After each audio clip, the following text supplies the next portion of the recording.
कहि आज्ञा हुए तो महाप्रभु जगन्नाथ मोर पाली पड़ी ना गीत गाइबार डोरी लगी ना आबे लगे कई अटकई पारे ना and I would love to sing Jagannath bhajan song. It's a very bad misconception कि मत गायक इच्छा होनी सब माने मत बहुत ही खराब लगुच शुणा को आज मन बहुत दुख कहीं मत शुणा मिलला जे मु जहाँ को बहुत भल पाए बड़ भाई हिसाब से देखे भाई माने से माने मो ना एफआईआर देइछंती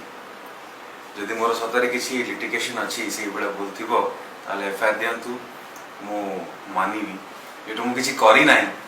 आपण समस्ते जदि ता अगेंस्ट जीवे आउ से जिनस को मते प्रूव करेंगे जोटा कि भूल मु करी ना आपण भूल कहे एटा ठीक नुह आज्ञा आपण समस्त को माने मो भाई माने जो माने भी ये सब करछंती भगवान को प्रार्थना करे जे आपण समस्त को सद्बुद्धि दिंतु एंड आपण टिके ठीक लाइन रे आसी जातु। सर्वप्रथम मैं कहवाक चाहे जे आम देश हूँ सर्वधर्म संपूर्ण देश एठी सबु धर्म को सम्मान दिया जाए रेस्पेक्ट दिया जाए सबु धर्म को आम भल पाओ एंड सबु धर्मर रेस्पेक्ट लव अच्छी आम देश आम ए देश रे अब्दुल कलाम भी राष्ट्रपति होती आउ जगन्नाथ श्री जगन्नाथ भक्त सालबेग भी अच्छा आउ दासिया बावरी हाथ भी जगन्नाथ नड़िया नहीं तो जगतर नाथ जगन्नाथ विश्व प्रसिद्ध मोर कौन सी औकात विचार नहीं तल आने कि विरुद्ध रे कहवाकू कि भजन न गाइबाकू मुझे कहि आज्ञा हुए तो महाप्रभु जगन्नाथ मोर पाली पड़ी ना गीत गाइबार डोरी लगी ना आबे लगे कई अटकई पारे ना and I would love to sing Jagannath bhajan song. It's a very bad misconception कि मत गायक इच्छा होनी ये सब माने मत बहुत ही खराब लगुच शुणा को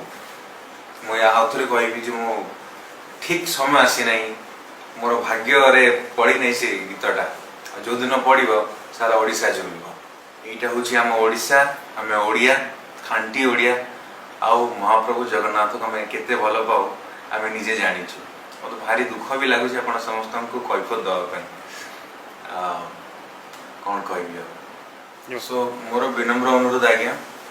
जगन्नाथ को भल पातु कला को भल पातु कलाकार को भल पातु सबु धर्म को सम्मान दिंतु किए कौन कला कौन ना किए कौ गीत गाइला ना गाई गाइला ना सेटा व्यक्तित्व कथा आ व्यक्तित्व कथा को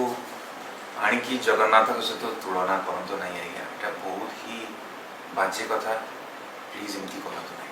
सो मु आपण मान प्रिय सिंगर ह्यूमन सागर मैं कहबी आज्ञा आपण समस्ते होती मो भगवान मत गढ़ी मत ये जगह आनी मत